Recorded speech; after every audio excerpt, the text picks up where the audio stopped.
Hello, guys. This is your boy Vipers here tonight, and we're going to do another episode of TheGamersTakes, episode 40. Tonight's topic will be, as I get the name, why has R6 eSports struggled? Now, this is a game that I've been very passionate in. I'm almost level 200 in the game. I played a lot. I watch a lot of Ranked Siege, why I say Ranked Siege? Competitive Siege. Play a lot ranked, and it's something that and the esports scene has been struggling these last year, as it's been a big topic recently, as in the last couple months, ever since COVID hit. It's been one of the biggest issues regarding esport. It wasn't really that much of an issue back in the day, pre-COVID, but now it has. And I kind of want to go more in depth on the topic as a whole, and how we can kind of fix the R6 esports scene. So we're going to let our guest introduce himself, and we're going to get going. Hi, everybody. My name is Russell Anderson, but most just know me as Villain.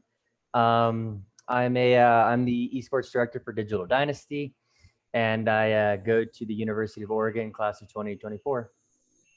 And I've been playing Siege for 4 years now, since Blood Orchid. Nice to hear that. Let's add two more things before we get to opening topic question. Of course. What are you gonna do? How did you get into that role with Digital Dynasty? So what's funny is it started with me being a player for a different team, but we couldn't officially find a fifth player. So my team decided to bump me to a coach, and we would just, fill my slot with like two other players, if that makes sense. So I was the coach, because when we kept trialing like a potential fifth, they ended up leaving because we had no management, right? Why would you join a team with like no strategies, So yeah, I was the coach for a little while, and then that failed, so I became a manager, and then the team just collapsed. We just could not find a full five, and so I quit the actual team / organization, because we were part of a organization called Vocus Esports, as a manager, free agent manager, and I was picked up by Digital Dynasty as a manager. Now with the actual roster, I was with that roster for about a month. Things happened. I won't go too much into detail, but the org wanted a change of rosters, so they completely, rechanged the roster, but they kept me as the manager. However, I wanted to get out of the Rainbow Six Siege scene, specifically the comp scene, so I was promoted to esports director, so I could focus my attention on other games besides Rainbow Six Siege. And since then, we've picked up a Valorant roster. We're looking into getting a League of Legends roster. We formally released our COD roster. Unfortunately, the scene in COD is still growing, so there's not many active tournaments. Hence why we released them, because they just weren't, they weren't even in any tournaments. So anyways, I'm the esports director for Digital Dynasty, and that's that's how I got to be the esports director for DD. Also, you go to University of Oregon. I guess you graduated high school last year.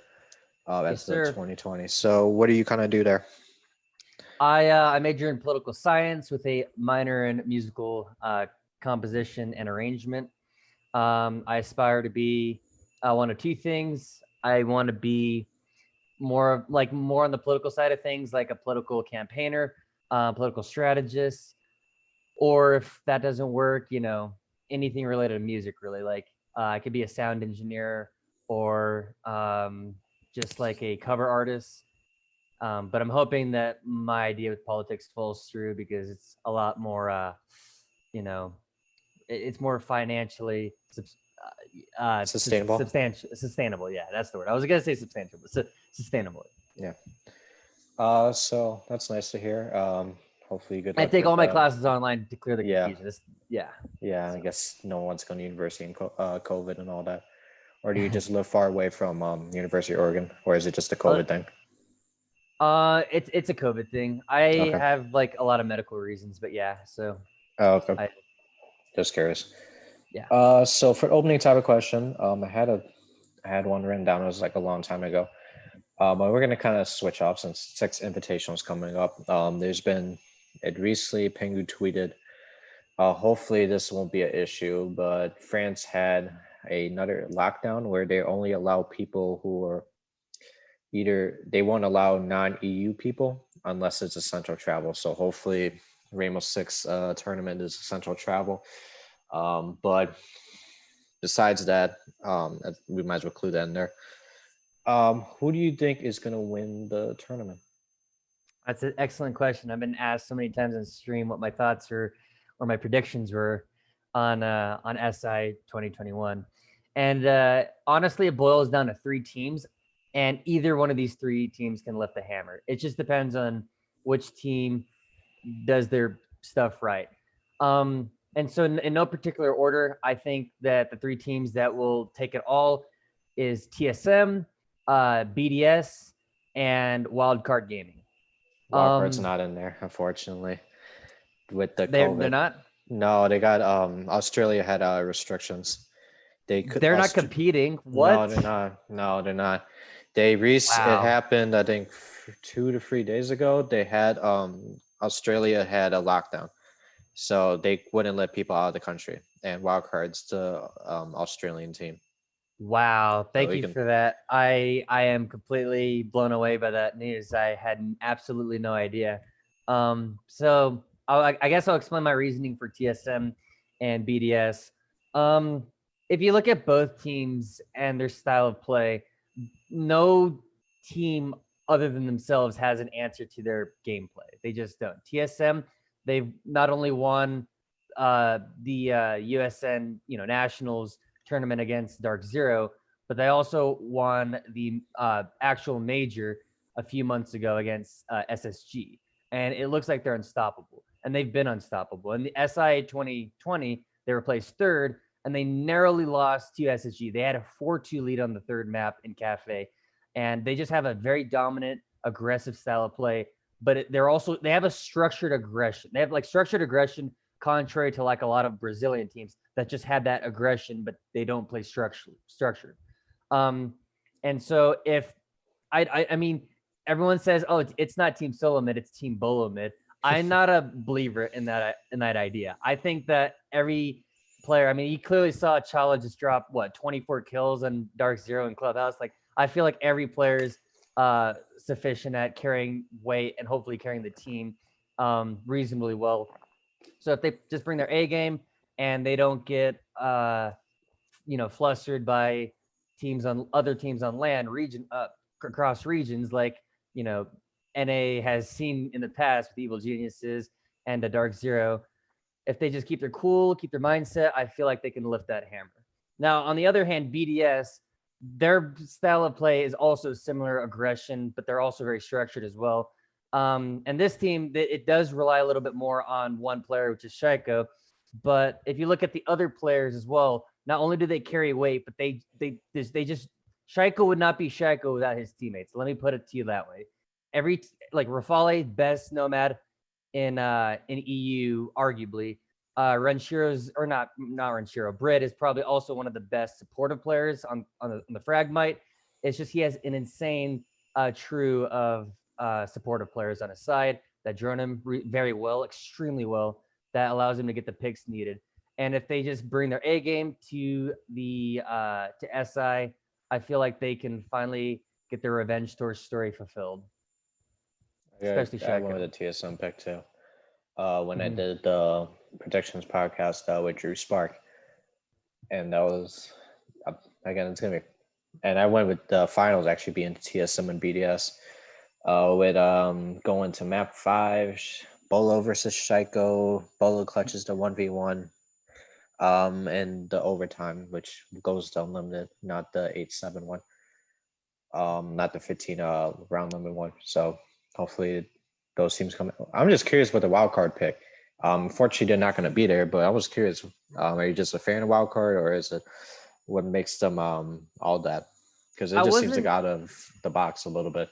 I know it seems out of the box, but so did NIP. No one really knew that Brazilian team would have even made it to the stage from previous experience. And look how they just absolutely dominated.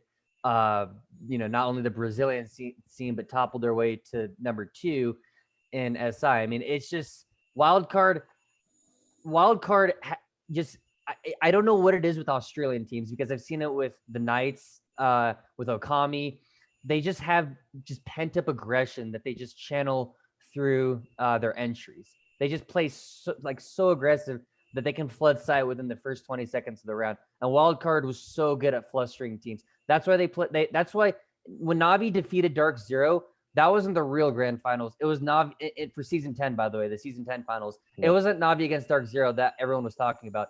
It was Navi versus Wildcard, because in that game, Wildcard continued to fluster Navi with just sheer aggression. They just kept pushing site. They had amazing site rotations that allowed like amazing flanks, especially on the last map, Clubhouse. If you like go back and VOD review that, you'll see that there's amazing flanks that was done by Diesel and Derpa on the third floor, and I can safely say that they also have amazing IGL prowess on that team as roster. Like Emorin, best. He's only second best to Canadian and Fabian. If I had to be honest with you, he's a very very strong IGL. And yeah, I mean, everyone continues to talk about that game to this day because they literally lost by one round in the season 10 finals. And so yeah, it was just their style of play. No one had an answer to, and as you can see from the Pacific, APAC, no other team had a response or an answer to Wildcard's aggression, and hence that's why they 3-1 that one team that can't place a name on. I think it was Knights. Yeah, I think it Knights was has one been of the those closest two. challenger to them, which they beat them at the Apex South finals. Yep. So it's also got to add up. So they didn't win. They didn't win the whole region. They just lost the one that it somewhat matters. Yep. And another thing to keep in mind is like most teams, like most teams that get to the finals are generally like NA or EU historically. It's not even SI related. It can be like, the grand finals will always have like an NA or EU team or just them going against each other. And so it's way easier to like figure out the play style of those two teams, of those two regions, excuse me, because of how often they, make a grand finals appearance. Whereas APAC and, Latinum, yeah, they don't make it to the grand final, so not many teams can VOD review them as easily. Besides one. Well, besides exactly. two. Liquid with the season 7 and NIP last year. It's Penta and NIP, yeah, and you clearly saw how NIP was so close. I mean, they were 2 rounds away, I think 2 or 3 rounds away from lifting that hammer. It's just no team had an answer to them because every team took them for granted. That's pretty much like the storyline of why NIP toppled their way to the top. They didn't save strats necessarily speaking, like G2 everyone was saying a few years ago or a year ago, but no one just could figure out their style of play because I don't know if they hit it or they just genuinely like changed all their strats and whatnot, and their players and their mindset especially, that allowed them to play second at SI 2020. Yeah, it's still shocking. Just it was very shocking. I talked about last podcast, just the rampy clutch on Clubhouse, the thinking nade one. It's like that was close. It's historical. Yeah. Okay, so we're gonna get into the main topic here, which is talking about the R6 esports scene and why it's kind of a shitstorm right now. So the first question I got for you is I put this a long time ago. We're gonna start off with a bang. I wrote this down.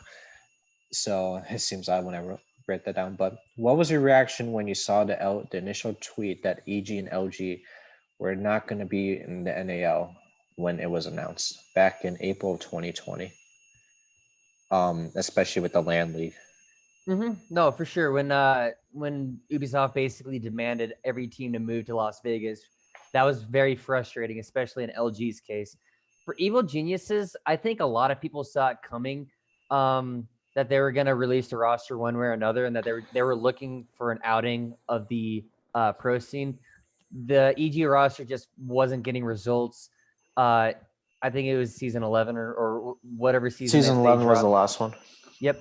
In season 11, EG just wasn't producing, and they were going to face relegation. So to partially to save embarrassment, they were looking away to like release the roster, excuse me. So everyone kind of saw it coming, but it still kind of stings considering they had 3 grand finals appearances. But regardless, it still hurt as a core EG fan. Like I was a strong EG fan back in the day, in 2018 and 2019, excuse me. And so that stung. But I just felt so frustrated when LG left the scene, especially. That roster was an up and coming roster. They're formerly known as the 92 Dream Team. They produce results. I sometimes like go back and see like the 92 Dream Team VODs of them kicking ass in the NAL and them relegating the Sonics. Those are the good days, and they continue like produce results, and they could have definitely been a top 4 team had Ubisoft um, spoken to the org and see what could have been done and help them change into more of a LAN kind of setting and help them move to Las Vegas, transition to Las Vegas. It was just very frustrating, especially in LG's case, to see that happen because the communication has historically been a problem between Ubisoft and the orgs. That's why a lot of them either A, get picked up by other orgs, or B, just leave the scene entirely, if that makes sense. It was It's just very interesting frustrating. it was just interesting when I saw that because it was like then like you're gonna kick the team at it. First thing, it never happened because of COVID, so they never really honestly thought of. Well, they didn't know how long COVID was gonna last. They didn't think it was gonna last till still currently happening, and with all these with the invitational currently still being that question mark for a lot of these teams. No one really expected that to happen. No one.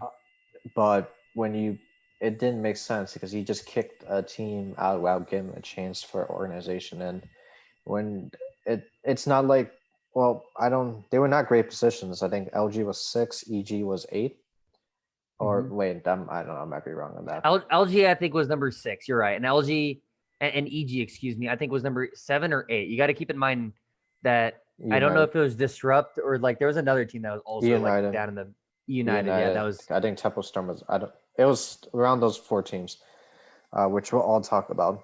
Those bottom 4s, and but it didn't make sense because you didn't give him a chance to find org, but you gave a chance for a team like Reciprocity, who later moved my laptop to get more comfortable position.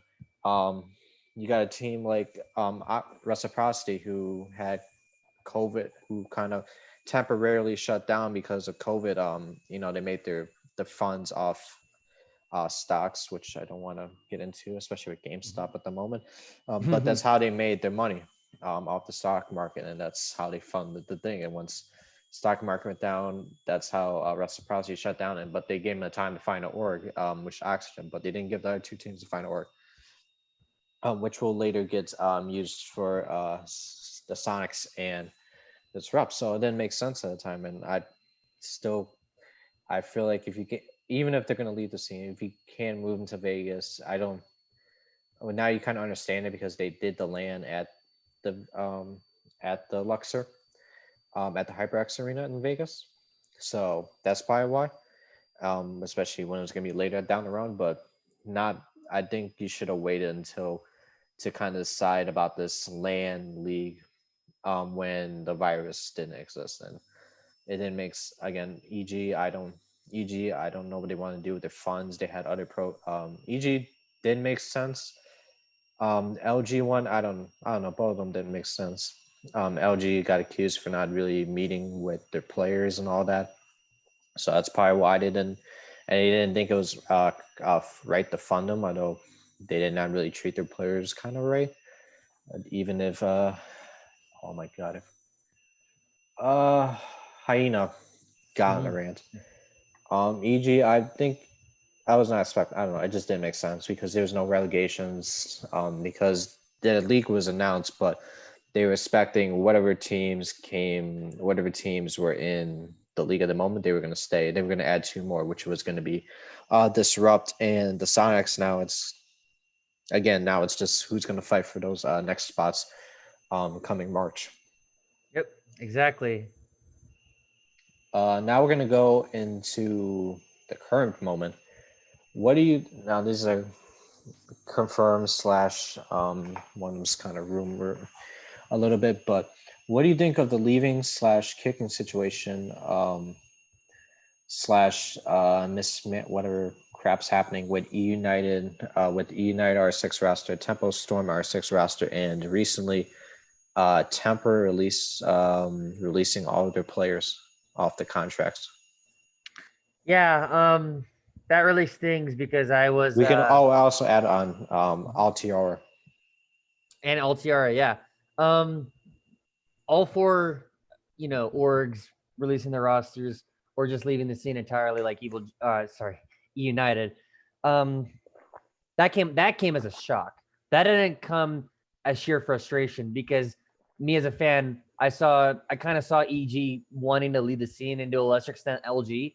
But when E United made their announcement that they were leaving the team, they set the precedent that orgs can just straight up, ditch their rosters, and I don't want to say ditch their rosters, but just release their rosters with haste and just leave the scene to quickly save, to financially secure themselves.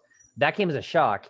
Um, I was particularly frustrated in Temple Storm, or not Temple Storm, in E United situation because E United literally staved off relegation. They fair and square beat Temple Storm to preserve their spot in the NAL, and yet they were the first ones to go out of the four teams, and that came as a frustration because if even though they did beat Temple Storm to stave off relegations, there was no majors for them because they didn't qualify.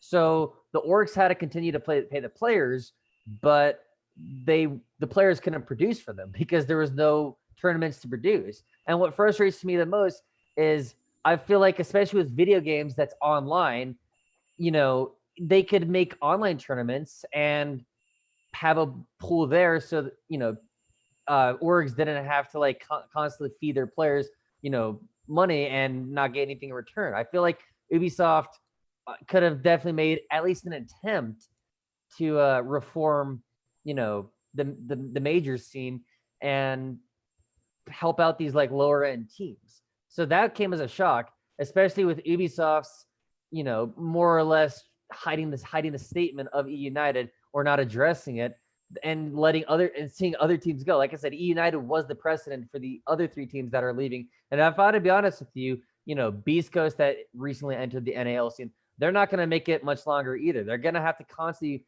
pay their players because that's what Ubisoft demands, and the Beast Coast players won't be able to produce for them and earn them anything because there's no majors for them. There's no spots in the majors for Beast Coast. Well, So they gotta wait till that's March. So, but you're kind of right. This the United situation. I remember the social media manager mentioning, it's the one from September, midway through September, until midway through October. That's the only time they play. It's not spanned out to like three, and that's a stage. That's just one stage, based off one, and because of the GSL format, which we'll talk about later. It's just a small period. It's just a month, and the social media mentioned that. Okay, what happens if your team gets eliminated? You got 5 months without anything meaningful, no league matches. The only thing you got is open qualifiers for Six Invitational, and that's not really good. So it's just no, what can you expect with the financial situation where they're not making it to these majors and not, you don't know what's going to happen with paying your players basically 50K a month. Well, the whole team, let's say 50, 40 in house, all the other crap, maybe 40, 50K a month for 5 months, 250K. That's about $250,000 down the drain from the organization that, Mhm. especially COVID kind of wants to save as much money because you're not going to have those tournaments where you can possibly gain them, where you can possibly, sell your merchandise, make some money off that. And it's, or like your sponsorships, which was also a thing mentioned that, sponsorships, they do make money off sponsorships. So sponsorships are not coming in because they don't really see these, it's not like they see them at the actual tournaments, besides online. And sometimes they don't really sponsor the teams who were online based, they like the ones who go to LAN. Mhm. So it was expected. I think once his name, I think Brute, yeah, Unite Brute, he tweeted. I was like, yeah, this is what kind of this is gonna turn to shit. Yeah. We can go talk.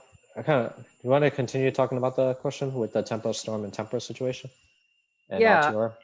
like Tempra, I mean, they even made like they were the top four teams, one of the top four teams that made it to the mini major in EU, or I think it was the actual major, November major for them. They actually made it and they placed fourth, and that earned them a paycheck of what 50,000 or 40,000. I mean, granted, it wasn't as much as Empire when they won it all, and they earned like I don't know 100,000 or close to that, but it was still a reasonable paycheck, and yet they released a roster. I mean, like the prize pool money just isn't enough to sustain a monthly paycheck for the players. Because I know Reciprocity, granted they were pretty dumb with how they managed their finances because they paid each player I think like $8,000, whereas most other orgs pay their player like $5,000 a month. But regardless, like the prize pool money just isn't sufficient enough to sustain an R6 roster in this day and age. And what baffles me is, like I said, video games are online. They could have made so many different online tournaments because people still continue to buy the game. They still continue to buy the Pro League skins, the Battle Pass, all that good stuff. And yet we're seeing orgs just dip left and right. And the only reason I can safely say that Disrupt and a few other big organizations are still, in the NAL is because their content creators are pretty much the foundation of those organizations, and keeping them alive pretty much because the content creators wear their merch and people want to buy, Disrupt merch and that sort of thing. And Not with I their mean, bot Twitter followers. and botting, follow botting the Twitter followers, that was kind of funny. They needed to hit that 200,000 mark. But yeah, I mean, I like the idea. Like I like the idea of Ubisoft, releasing Pro League skins in the game and just making it, where like 30% will go back, 30% of the proceedings will go back to the orgs. That's a great idea. Why not keep doing that? Why not, you know, not only make the Pro League skins a little bit cheaper to buy because they're kind of costly, if I to be honest with you, but also donate a little bit more instead of 30%. Why not 50-50? I mean, hell, like the Ubisoft didn't make the fucking skins, the actual orgs and their GFX designers did. I mean, like, what bullshit is that? Like, at the end of the day, every big gigantic corporation that makes a video game, they want to make money. Ubisoft, it's no secret that they're like a multi-billion-dollar platform. So why not just like help out your orgs that basically get your name out there? And so I was so frustrated with, especially the E United situation. They and Tempra, both of those teams. I mean, one of them made it to a fucking major, and all four teams just at the end decided to release their R6 rosters and pull from the scene. It's Altier is just the same situation because they had to drop their Canadian after the Invitational. They're dropping their roster because they can't move because we're gonna with the new NAL where they're gonna combine. They're not gonna have they're gonna have Canadian and United States teams combined. They're gonna try to move them out to Vegas. Nope, you can't move them out to Vegas because you gotta give them visas by the time they come back to the Invitational, which is not a exactly lot of time. You gotta move them by March. Have fun. So now they got to pick up NA roster because they have a team license. all right. And And Tom, let me ask you this: what actual reasonably smart org is going to pick up a bottom four uh, roster? Because Altiora, despite them making it to Invitational, where does that put them? that's Does how they do. is in the NAL? How did they get placed? Um, it's just, and we're probably, sooner or later we're gonna see Oxygen also make a move. I know they released their own skin and all, but fourth place earning, I don't know, earning you between 30,000 to 75,000 is just not enough when you're paying each player $5,000, including staff, per month. Pretty much at this point, with in times of COVID, only the top three teams per region can sustain their roster and make a profit from it. That's the most important thing. Orgs aren't just trying to like keep themselves alive. They're trying to make a profit out of this, and they just can't. So very frustrated, and that's where I'll end off, especially United and Temper. The Temple situation, I think they're rumored to pick up the M Curse roster. That's what it was announced a long time ago. The Makers roster. I know they haven't. We haven't seen them yet at the Invitational. Unless they do good, then maybe it's worth it. But especially with players like that, it looked like they were on the rise. It was a really promising roster that probably would, if you get, especially with the time in org that's um, Rainbow Six based. I think they had a potential to be a good roster. Yep. Um, I'm shocked. Also, the thing is like these Rainbow Six rosters, like they only invest, Dark Zero, Tempera, Altior. I don't know how they. It's hard for them to make money, but they still kind of stay in there. Um, you know, you see like Tempo Storm and United, they leave the scene, and they have multiple esports. They invest in multiple esports titles. They got Tempo Storm kind of vest in the uh, whatever. I don't know what they do. League But of Legends, I United, think, but well, yeah. they don't do that. They used to. They used to have those big tier wrestlers. Then now they kind of do Magic Gathering and stuff. Wow. United, they just picked up a Valorant roster. They have a Smite roster. They have Mm-hmm. all these other rosters. I don't know what the. I think it's just not really worth the just the 5 months and then killed it for those. And it's not it's still shocking that you kind of see Tempera, Dark Zero, getting Dark Zero has had a lot of success, so it's not an issue. But could be a concern in the long run when just say the scene gets harder and harder, the prize pool somewhat decrease. Will Dark Zero kind of sustains Tempera, LTR, these Rainbow Six only based or disrupt these Rainbow Six only based um orgs, you don't know how long they're gonna last. Mm-hmm. So they hopefully got to invest in some other esports titles because otherwise, I don't know how much profit you're gonna make. Good Thing Dark Zero, you got a big fan base already. You probably make a lot of merch. But other free, I don't know. Yeah, I mean, who would buy United merch? That's you got to think of that, or Sonic's merch. You know, keep that just. When you well, they would buy them. But especially the Tempera, you don't Mhm. really have a. You gotta be content wise too. That's how you kind of grow the org. Along with success in esports. Yep. We're gonna switch. Well, you kind of we're gonna go with R6. So with the R6 share skins already released, you kind of talked about it. You wanted a 50-50. Do you think it's what else do you need to? Do you think it's meaningful to wait? Sorry, let me read the question again. Of course.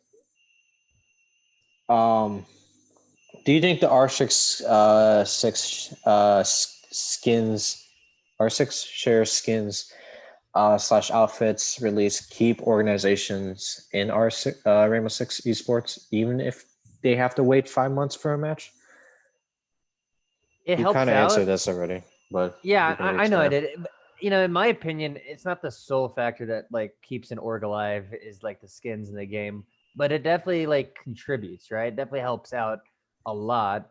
A lot of teams would kill for, and that's why you see like a lot of like APAC teams, especially like have their skins in really good guns. Actually, like Talon Esports on the R4C and the Hayward or not the Knights, the Knights for they also have a skin for Ash's weapon as well, the other one, G36. But it helps out, and Ubisoft knows that it helps out, but it won't, keep. I mean, the before the United released a roster in the beta, or I mean, sorry, TTS, formally speaking, they had like a skin on Mozzie's Roni. They when they released a roster that wasn't released. Same thing with Tempo Storm. They had a really good skin on Ash's R4C. I mean, people were like so hoping that Tempo Storm, they could buy the Tempo Storm like skin for the R4C, and that just didn't happen because they made their announcement that they would release a roster before the skins hit the live servers.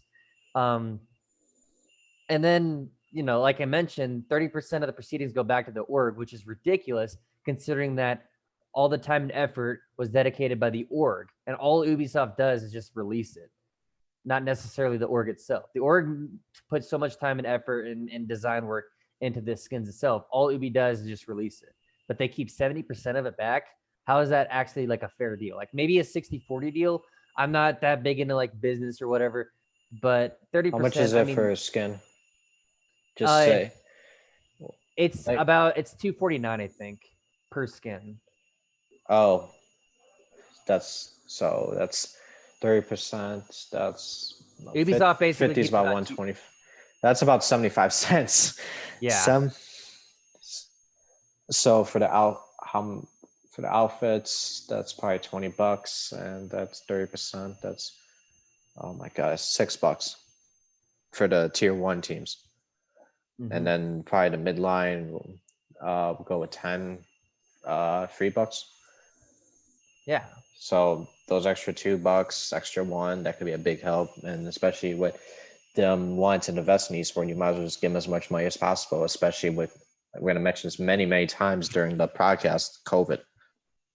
Might as well just do a special this year. Just do 50-50. Then if you want to, especially with that high population, that's not enough money. How much are you gonna make off 75 cents per Not enough. I can tell you that much. 75 cents per buying the talent skin? Though that's only gonna be an APAC. APAC players are gonna buy that. That's who's gonna buy that, especially when it's not on a great gun. Especially when it's temporary. Keep in mind the skins don't last forever, Yeah. and it's supposed to be more of a like a collector's item in a way, but that really like sabotages teams, financially, or robs them is a better word.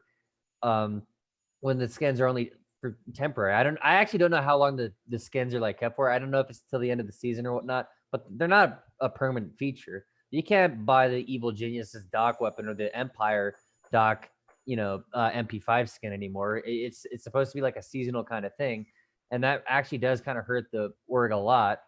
And as you can see, Evil Genius has pulled out despite them having skins on 3 different weapons: Ash's R4C, Pulse's gun, and Doc's MP5. You know. Uh, just again, I don't think it's going to be much of a help, but hopefully they kind of fix the situation. So next question is, do you think it is right that the organizations hold the spot in the regional leagues, although R6 isn't franchised, instead of the players holding the spot, even if the organization leaves the Yeah, scene? I see what you're saying. I think it is messed up in a way, that the players basically have to rely on their orgs, otherwise they become homeless the day after. That I wish. I don't necessarily want change. I mean, I want change to happen. Don't get me wrong, but I don't think they should completely scrap the idea of the orgs being the ones that drives the idea. Um, but I think the players should have a say. You know, I in a way wish that like Meepy, the ex-coach for United, and his boys would sue Ubisoft, because basically Ubisoft just kicked them to the curb, and they could do absolutely nothing about that. You know, and they tried their best. They even staved off relegations, and they still ended up homeless. That is a pretty messed up, fucked up thing in my opinion. So I think the players should definitely have a strong say. And when they do, apparently they get banned for a year. Hyena, Yeah, it's just yeah, it's fucked up. I talked to this with Drew. Mm-hmm. He's just I did the show the potential stars. I asked him this question with the history, and just he realized it via the tweet that he was leaving. He got dropped. They didn't. Yeah. They probably told him they talked to the organization, but they didn't realize it. They were kind of doing what they I wanted to mean, do with the literally, future. the communication was so bad. Yeah. Meepy, I think, on Twitter said that he only found out on Twitter that they Yeah. were like, yeah. I mean, That's crazy. losing. That is pretty. The communication is horrible, and it's always on Ubi's end. You know. Do you think the Rainbow Six, if they say they go franchised, uh, Mm-hmm. would they have to go fully franchised if you want to have a system like this? If you don't have a system like this, you can't put the org. You got to players can make decisions. What just say it's like League of Legends, Overwatch, and COD. You drop your whole rosters and all that. You just drop your starting roster. Okay, that's not much of an issue because it's a franchise. That's what the org wants to do. But when it's the play, and it's not franchise system where you got you could get relegated at any point.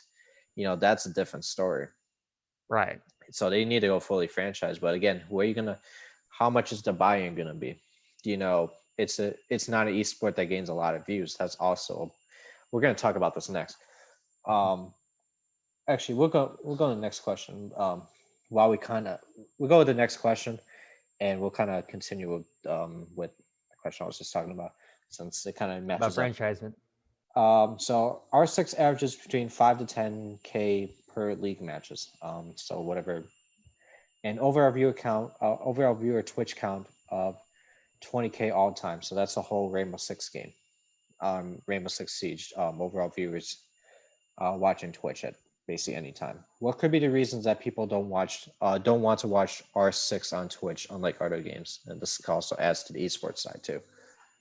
That question specifically, when I thought of that specific question, it happened during a match between, I think, Disrupt and the Sonics. Disrupt, their play style is so structured it becomes boring to watch, and I feel like in a way every team, especially in the NAL, because NAL is pretty much the only team that's actually failing really miserably right now. They just play very structured, and in a way, as a casual viewer, it hurts to watch that. You're not only confused because you're a new gamer to this scene, but you just don't know what's going on, especially when the 20-second meta is like played out. Back then with like old Siege, as I like to call it, Latinum, they relied on synergy. They relied on like Finka and just rushed in the side. And that was very fun and entertaining to watch as a viewer, because even though you didn't probably know every site or every map or every operator in the game, here you were watching five guys just rush site within the first, 30 seconds of the round starting, and just, watching shooting and grenades flying. And now it was very fun. It was very action filled, but it doesn't happen like that anymore. When like operators that were completely utility driven, like Wamai and Aruni, the newest operator, were released. And so that's why the viewership has dropped, because if I was a new guy that didn't know like the game that well, and I just clicked on like their big R6 channel and saw like two teams duke it out, and I was just seeing teams stalling a push in like blue bunker on Oregon, and them like throwing flashbangs at like blue door to clear out the fucking Jaeger ADS and Omai, and then bringing Zofia along. I mean, it was just awful and like gritty to watch, and that's the biggest reason why the viewership tanked, was that. And this is another reason why the Owl Overwatch League scene also failed. It was repetitive, right? You just kept seeing the same meta played out over and over again.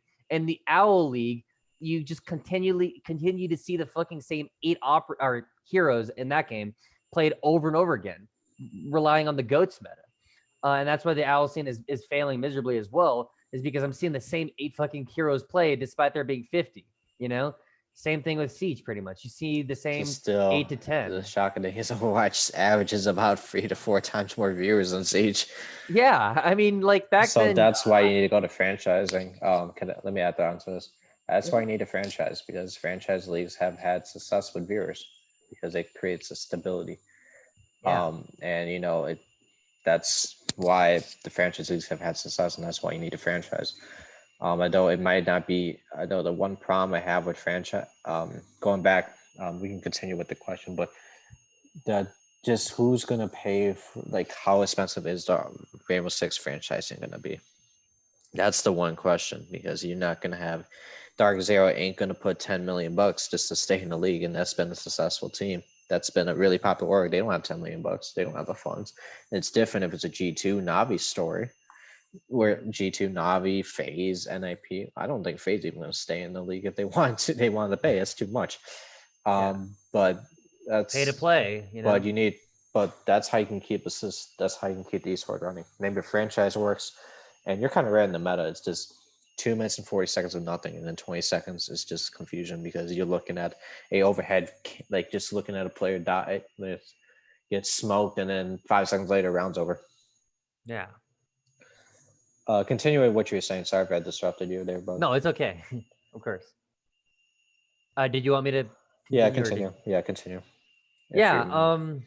And it's like deeper than that. Why the viewership is at an all-time low. You know, many problems still haven't been addressed. A lot of glitches, a lot of bugs. You know, the cheaters situation, while it wasn't as bad as like the season before, it's still at an all-time high. Don't get me wrong. And so a lot of viewers just find a different game to play. A lot of my friends quit Siege to pursue Valorant, uh, Cold War, you know, COD, and they just quit this game entirely. And so not only did you lose like a player playing your game, you also lost a viewer as well. Because even though they quit the game, that doesn't necessarily mean that they're going to keep watching the game as well. No, they're going to continue, like they're going to entirely shift their focus to a whole new game and how it's played, right?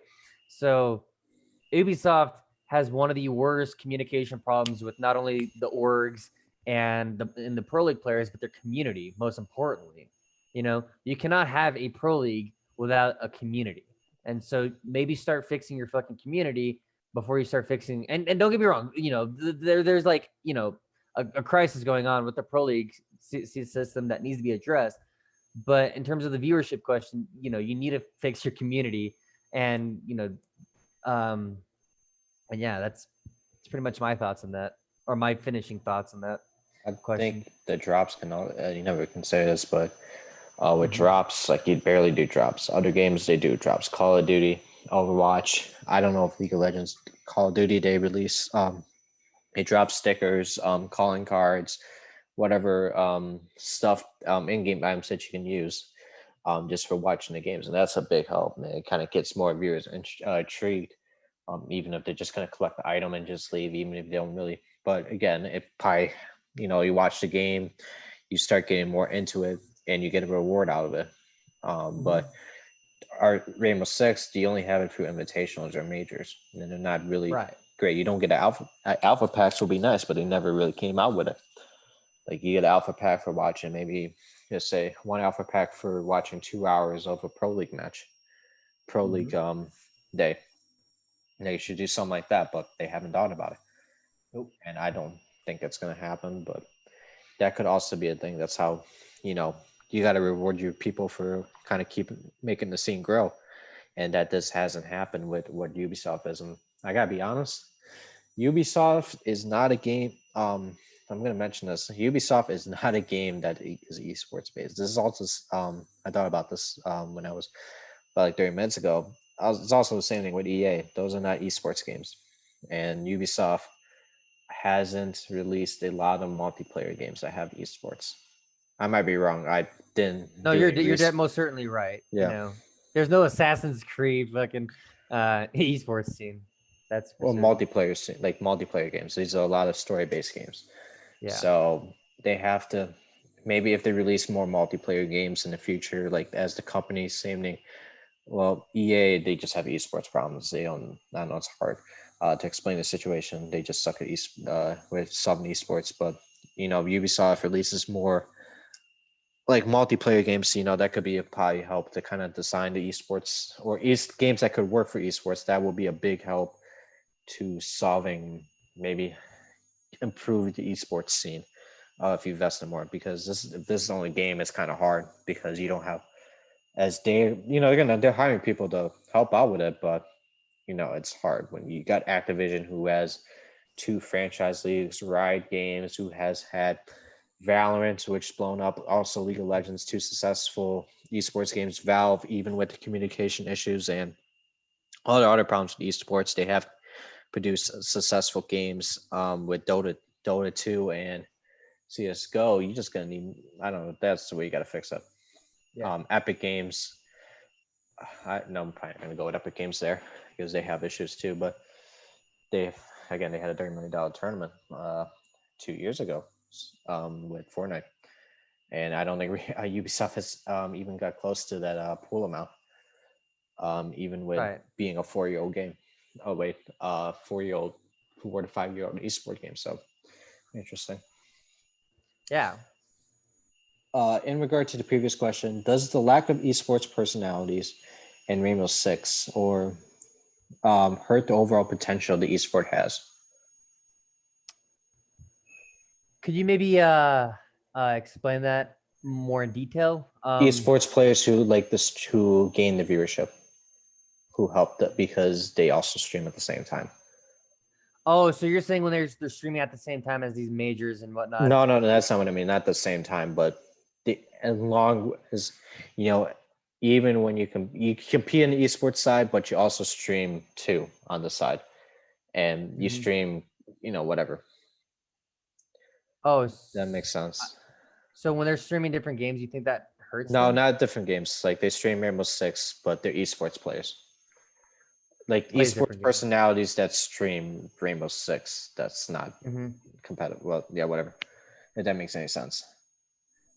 So like Pengu gets like Pengu streams ranked with whatever his squad Yeah. off while he's not scrimming or in a league match, just casually. So are you asking if that like helps out the Yeah. like the Rainbow 16? Do you think it Um, helps? If even there's not many personalities that do it, but could you're that be a right. difference? If more like pro league players started streaming the game more. Yeah. Um, now that's a very good question actually. You know, obviously, like, the more people stream Siege, the bigger the scene gets, right? Hell, I mean, Pengu probably, you know, with through his viewers, like a lot of Pengu's viewers probably, watch Pengu play, and probably got the game to try it out themselves because of probably to get the Pengu charm, but maybe he's might be an inspiration to get them the game. Um, it most certainly helps out when like pro league players uh stream the game. Um, it's it hurts that like as you mentioned, like not many personalities do it. Besides player like people that aren't necessarily in the pro league scene, like King George, retired pro, Macy J, never been in the comp scene, No, but yet King they George attract. has. King George has. Well, yeah, He's yeah. one He convert. I Yeah, say the he's only an ex one. pro. Yeah. But like these huge, and there's like a lot of female streamers as well that have never been in the comp scene, that attract way more viewers than actual pro league players. Fox easily actual pro league players will not easily because he's an ex pro himself, but they don't pull as many views as King George and Macy J or Varsity Gaming. You know, um, but I feel like if a lot more pro league players, started streaming and hosted each other, get their names, out there more. In a way, the R6 Pro League scene can also grow along with these not content creators, sorry, the Pro League players that sponsor their game. I do believe that. Yeah. Right. Especially when they get their own charms in the game. That's what really Bolo like too. helps out. Yeah, Bolo, I'm still awaiting the Shaco charm. Um, that most certainly helps out when the pro league players help promote the game through streaming in their off hours. Yeah. Fortunate that they don't do that because obviously they have to prep for majors and leagues and whatnot.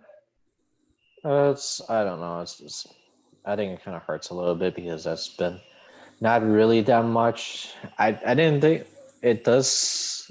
They do stream at nights, but it does kind of maybe it's something that could help a little bit. At least get more people in the competitive. But again, they want to watch the more interactive.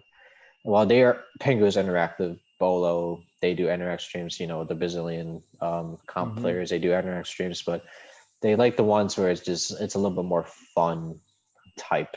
Like what I don't know, solo queue. What Macy J, Varsity Gaming. They Matemio. Mm-hmm. King George.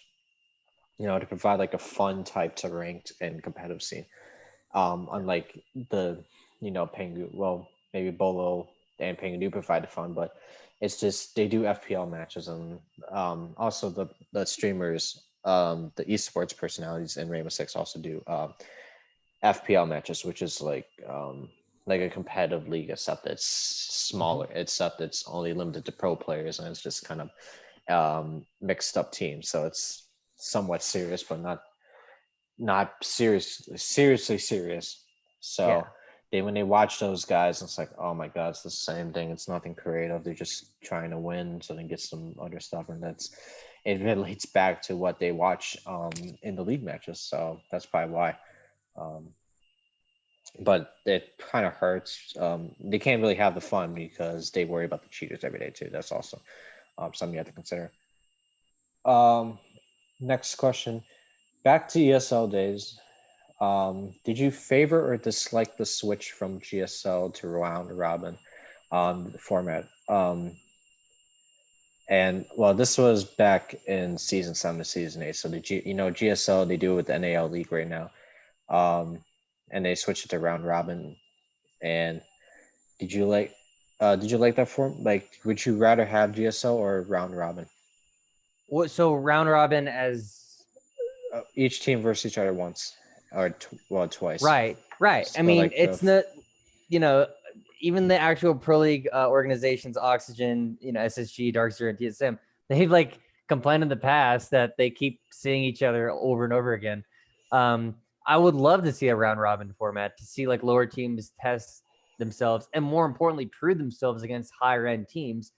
um, it was very exhilarating and exciting when E United played Dark Zero in the relegations, not the actual relegations match, but to getting there, because Dark Zero was literally one round away from having to face Tempo Storm next, or yeah, Tempo Storm next, and or Sonics, one of those two teams. I'm forgetting, but it goes to show that Dark Zero just wasn't prepared for E United because of how like limited they played each other. So I would love to see a round robin format, most certainly, and I think that would like definitely consistently. attract more viewers. Yeah, I think for the NAL that's a big something, and this was the same thing with the ESL days where they used to do this, and it was like you. Except they didn't have the two stages. They had like the season was a 3 month season. You lose two Mm-hmm. matches, boom, you head into relegations. Yep. So you didn't have these other stages where you got a winners and losers side. Um, and the round robin against, I think it's a better format. It sucks. We're going to talk about this next question. It's not consistent throughout every league with all the formats, but I think it's just kind of better. At least it's consistent. It sucks. It's not really due to time and all that. It's not a best of three with the GSO, which you got even with the split days. But I think it's kind of more consistent. And what have you thought about auto relegation for last place team? That's I knew you're gonna ask that, and I find that absolute bullshit. So here you have a team in a team house playing, scrimming, waking up to do the same thing over and over again. Boom, the next day you're kicked to the curb where there's nothing you can do. Like when G2 beat Chaos, Chaos still had to play out the rest of the season despite them knowing that they were gonna lose their spot in the EUL. That is such a I mean that was just it was fucked up. And the EU didn't even Chaos didn't even play a relegations match. They just straight up got relegated without having a say about it. I hate that when you as a player or an organization are just paralyzed with nothing you can do about the situation at hand and losing your job or spot in the NAL, EUL, or Latinum or APAC. That's just very frustrating to see. So I wish they reform that. I wish there was like a double eliminations bracket, and that would be played out where the last team would still have to play their relegations match against the top Challenger League team in their region. Wish that happened, but it doesn't. Um, I got a different yeah. opinion on auto relegations. As much as people don't like them and people complain about them, I think it is fun because it encourages people. Like you don't have the backup match anymore with going to a relegation. Just like with the Rogue situation against Eminem. You don't Mm-hmm. get the extra match even if you finish ninth. Go to like the second last spot. You're not getting on. Or you go quick chaos situation, go in 10th place. Yeah, there's a reason why you lost all your games. That's if you that's fair. And I know as much as people don't like it because of the fact that it's not, you know, you should fight for your spot and all that. That doesn't happen with other leagues too. You got to consider also in soccer or football. As we got any European viewers watching, so I don't piss them off. The Premier League, UK's soccer football league. bottom three teams get relegated. They play 38 matches. Um, 38 real matches. Bottom three, you get relegated to this thing, no matter what. Same thing with La Liga, Bundesliga, all these other leagues. They get automatically relegated. No fight back. Um, and I think it's just as much as people don't like it. I know I'm gonna repeat this many times, but that's what happens when you get last place. You got to avoid that, and I think it encourages more teams because again, you can finish last. You know, you get paid all this money, but you're not gonna worry about it until you get ninth place. It's whatever, like 10th place, whatever. And you got relegation. Just say it was not an auto relegation. It's just a regular relegation match. You just fight for a spot. Whatever the case, you got one match. You just destroy the second place or second place Mm-hmm. challenger league team or um, first place challenger league team real quick, and then boom, you're back in. Uh, and just say the ninth and 10th place teams both go. Well, ninth gets the relegation. Just like how the Rogue Eminem situation. But Mm-hmm. I think it's just helps a little bit. I think just seeing fresh faces. Although the problem is with this is it's not going to help with what Rainbow Six is doing right now. Like in the past, yeah, it would, but now with how Orcs control the spot, I do not like this idea.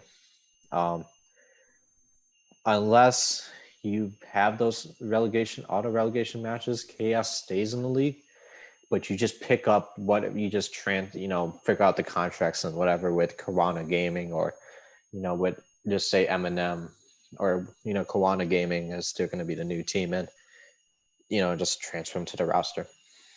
Might as well keep it like that. I think it'll be interesting if they kind of have that format where it's like, yeah, you 5-man, whatever team you did, the pro league or the league level, the major league level, the whole roster gets dropped. Whatever team gets promoted, they get placed on the new organization, the chaos roster. Mm-hmm. But again, I think you need auto relegation because it motivates teams to not be shit, even if there's you got to do better. It's people like getting scared when they're last place, and when it's like your career on the line, you don't have an additional match afterwards. That's what you need. Fortunately, it's not consistent for all leagues, and I think they need to do that. But I think it matters how many teams are in leagues. Like there's 10 in the European League. I think that's probably why they do it, Mm-hmm. but they can't do it in like LATAM or they can't do it in other scenes. Right. I do see where you're coming from. I mean, I really do. And like that you explain yourself. I guess I'm just being a nice guy about it. It hurts Yeah. just seeing any team, like losing their spot in the pro league, in the pro league system. But I just, should the bottom team have like a say at the very least of getting relegated? They should. They should. I mean, and I'll always be a firm believer that they should play a BO5 and determine if they should stay in the league or not. And if a challenger league team is just better than the pro league team, they'll show it in the relegations match, and that's been shown in the past for Rogue. Not the EU Rogue, but the NA Rogue. They got relegated, I think, season 7 or 8, one of those 2 seasons. Sonics, they got relegated by the 92 Dream Team. Like if a challenger league team is just better than the bottom NA or pro league team, they should just play out that match because it's not like a team like one team is just gonna like that's been underperforming horribly is just going to absolutely, crush the other team because, they have like secret strats or whatever. Like teams are just generally going to play how they play and one team will just be better than the other. And, it might actually even increase, the viewership problem that we were discussing earlier. Relegations match sounds very exciting. And I'm sure that like 70 to 80,000 people would agree to that and watch, see which team has just lost their spot or kept their spot. But Yeah, it's so next question I got for you. This one's gonna not be in a negative side, but why do you think the league matches are structured in different ways? Now, I'll explain this. And which one do you think should be the best option? So LATAM Like a does BO1, right? BO1, BO2, BO3. so yeah, something like that. So LATAM does a 2-map round robin. So that means they play. This is I'll explain that. So just say go example phase versus NIP. They play 2 maps.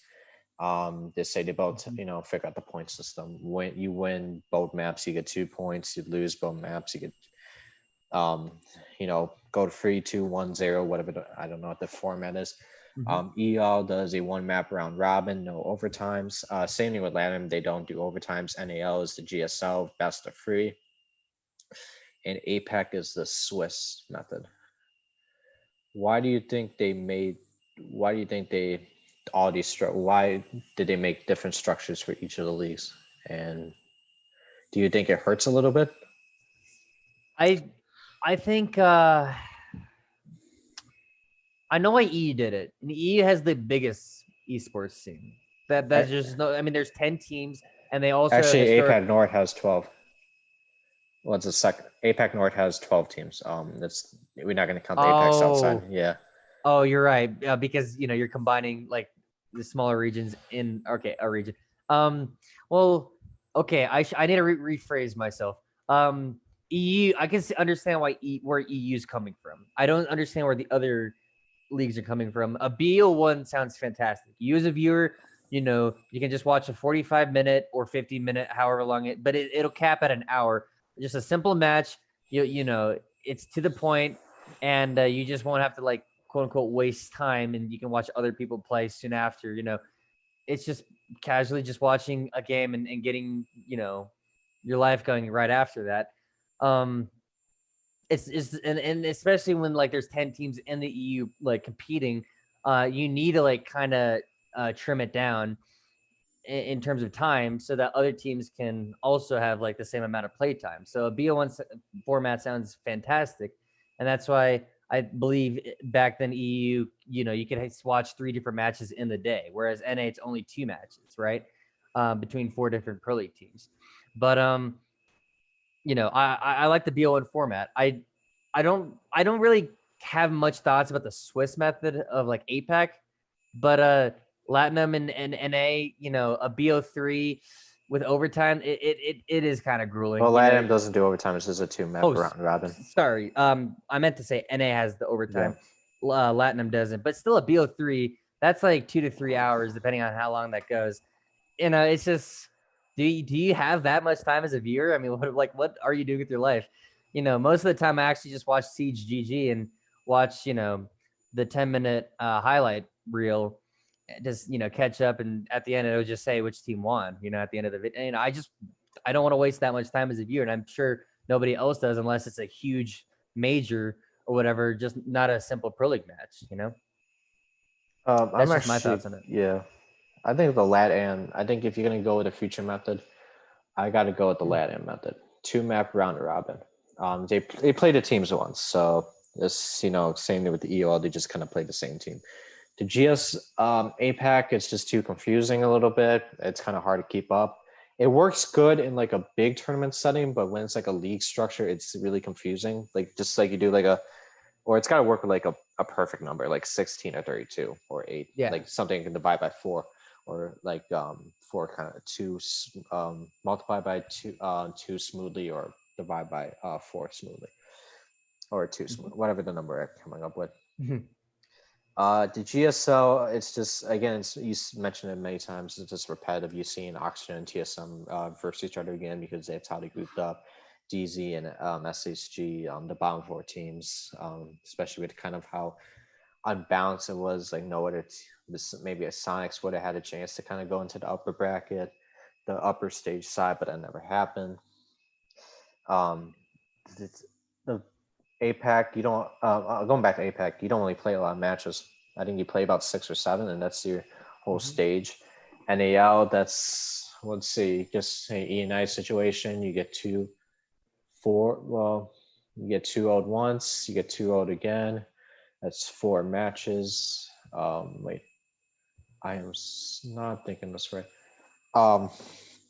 You can play 8 matches per stage, 8 maps per stage if you don't get into the best of 3s for everyone. EUL, You get one map, you verse the team once, 9 maps. But with LATAM, you get 18 maps. I think that's the most out of the leagues. Again, I might be wrong. I forgot how these setups work. But just 8 maps. Just mention like a Dark Zero, or a situation, unless you get win and then you lose a match and then you have to play again. You don't get a lot of maps. And I think the LATAM method works the best. If you just include overtime, I think it could work because you get at least the most maps. I think the reason, like you meant, the reason they kind of did this is just this. I think it's just kind of diversity, and I get that you want diversity with every league. You want to make every league unique, but not with the setup, like how you set up the matches, and it's just too. I don't know. It just doesn't work. Well, like it fosters like equal representation at the end of the day, a BO1 format where like even the bottom two teams in EU will still play the same number of matches Yeah. that like the top two teams, right? And at the end of the day, and that will like help these lower end orgs survive. And that's why Chaos, they didn't announce their departure. They announced their departure after the United and Tempo and EG situation, right? I mean, and they were literally at the bottom. It's just because they got a fair amount of screen time, and so people came out watching them, and they got their fair share of subs and whatnot in the EU matches, in the EPL matches. And yeah, it just fosters equal representation, which will help keep these orgs sustaining. But and yeah, at the end of the day, as a viewer, I don't want to. I mean, me, of course, I'm gonna definitely like at a major event, I'll definitely like watch the whole thing play out. But just a casual pro league match, no, I just want to watch either highlights, just like a simple 45 maybe 50-minute segment of two teams duking it out, especially if I don't really root for those two teams. Most importantly, every team, every player or no, not player, sorry, every like member of the Siege community, they will have a favorite pro league team if they're into the game, that is. I'm sure you have your favorite teams maybe spread out across all 4 regions. I do too. I mean, I'm a very big EG, DZ enthusiast and BDS. We all have our favorite pro league teams to like root for, and if it'll definitely like help out a lot more if it's a BO1 format where like all the teams across EU or hopefully other regions get their name out there, because the less they get their name out there, the less likely they're gonna have a community, because the community probably won't even hear about them or whatever, because they just rarely play. I Yeah. can't. I mean, out of my like 20 friends that I've had, not a one of them were a Tempo Storm fan. I think one of them was an E United fan. Nobody's a Sonics fan. Everyone either roots for TSM, Dark Zero, or SSG, pretty much. So Just with the because shorter those are the 4 teams matches, that keeps playing. everybody has a short attention span, so they're not going to watch a whole free map broadcast that goes well, unless it's really interesting series. Like say I got TSM SSG where it's really hype, but just like a United Dark Zero, like you just say United and SS Sonics. Yeah, I think it's just good to do one map or like two. Well, like the LATAM or EU system where it's just those maps, not it's just standings and all that. You get the versus starter once. I just got to time crunch it. I don't think people want the best of 3 formats unless it's a tournament in a league setting. Um, Mhm. that's it's I don't know. It just gets too boring after a while. But you got to stop. I think they want new. Just do one map or 2 maps. You play it out, then it's whatever. Then you don't have to, you don't get limits and all that. So they need to do something like that. They just have to make it consistent. That's all I gotta say about it. Next question. Let's see. Okay. Let me see. Okay. Do you think with the new Challenger League setup, where you have to wait a year for a chance to get a spot, would discourage people to compete in R6 esports? So having the Challenger League starts in, say, October and November, and you got nothing the rest of the year besides the nationals. Absolutely. It definitely discourages people aspiring to be a pro league player. Absolutely. I mean, hell, like in the NBA, there are literal scouts finding young talent that could potentially make it to the NBA starting at like age 12. People knew LeBron James was going to be the next LeBron James at the age of 13. But nobody knows who's going to be the next Pangu, Canadian, or Shaiko, even at the age of like 16 or 17, an age older than 12. And so back to your point about the Challenger League system, it's horribly set up. In fact, other games, there's like an academy system where like, there's like for different Academy esports leagues. things. Yeah, there's So academy it's leagues. League of Legends is a good example. Mhm. I'll continue. No. Go you go ahead. Like I want you to like say your point because Well, you're gonna say well, mine. that's like the League of Legends is they got the Academy League, so it's like the same thing. It's just a round robin. Um, Overwatch, they have contenders, which hasn't been successful, but it's been a consistent talent pickup ground. It's also the same thing for League of the Academy systems. CS:GO, they have all these other tournaments, so even if CS:GO is hard to do because it's not franchise, it's kind of easier to do with like franchise systems or like that have kind of relegations. Now CS:GO is not a good example. Um, but also Call of Duty with the COD League, they have a Challenger League system, so they have Challengers cups every week, Mm-hmm. like Challenger tournaments every week, and that's how you pick up talent. Open bracket tournaments, that's how they picked up talent in the past, unless your name was kind of hyped in the scene. But with Rainbow Six, it's going to be hard to pick. I don't know who you can look at coming in March as new pickups, unless you the teams that got already found the org. But just like imagine June, July when they do the next transfer window. Who are you going to find? You don't know who's been a hot commodity ever since that time. It's been a couple months. They could have declined at that time because you don't have a consistent Challenger League system where it's all year. Right. It's like a 1 month period, and by the time all that, they're gonna look at other pro players. They're gonna look at they're not gonna look at the. It's a 1 month. You got 1 month to kind of prove yourself instead of like a period of time. And if you don't do good in that 1 month, you just like you don't make you're not Kawana who gets does shockingly was one of not a team that was supposed to. Well, they were going to make it out an open qualified team. They were an open qualified team. That was shocking. They were the 12th team in, and they made it to Pro League. While the other 11, well, you don't get to make. You got to wait another year. They used the opportunity wisely.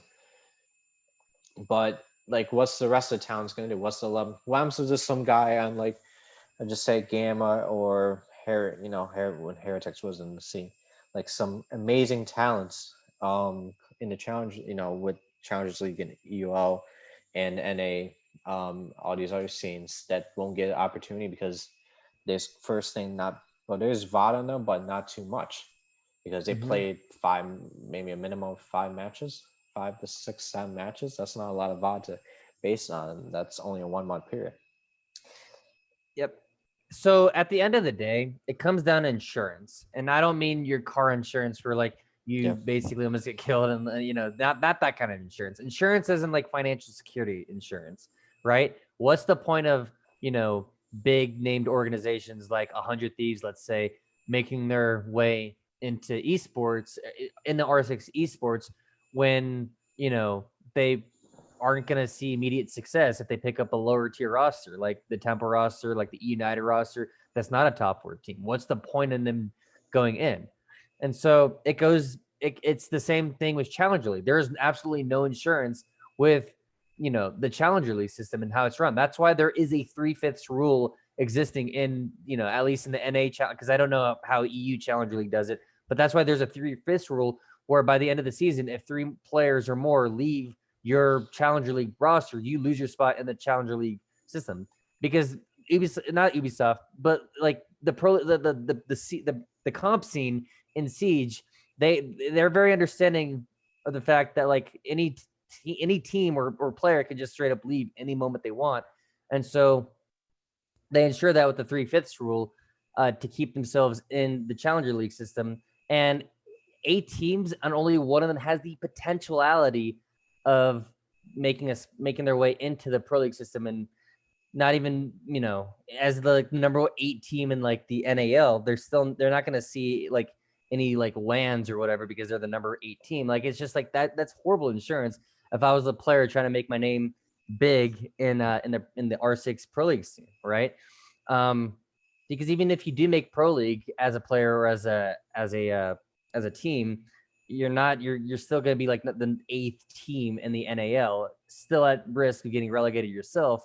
Or you're gonna lose a It's just spot horrible because no insurance. org gonna pick you at no That org is too. gonna pick you ass up, and then you're gonna be end up in the same system again because Right. you got to get a quick time to get to Las Vegas, get an org. Especially good in Kiwana has org, but what's the situation with rent free? They're orgless. You lucky Yeah. Beast Coast has an org. Also, congrats to Fozo for finally getting an opportunity to finally play a pro league match. Mhm. After what happened with our situation. Yeah. Yeah. But that's a big issue. I have my strong idea of Challenger League because I've thought about it for about a year now. The best way to do it is to just scrap, at least for NA, because NA is failing horribly in their pro team. Just scrap the Challenger League, like just remove all the teams from Challenger League and take the Pro League teams that you have and create an academy team for each Pro League team. And the academy players doesn't necessarily have to be, underage, because everyone thinks that, oh, being an academy player means that you're like 16 or 15. No, it just means that you have the potential of making it into, the main team as the main roster, but you're currently like, at the academy roster, and since you're part of a big organization, you'll still get a paycheck. That is insurance. And the org itself, when they pick up these, academy rosters, they'll make their names known. They'll compete in T3 with their academy roster, and it's just a win-win situation for everybody. The players getting picked up by the organization as an academy roster, and the organization itself by promoting their academy roster with T3 leagues and whatnot.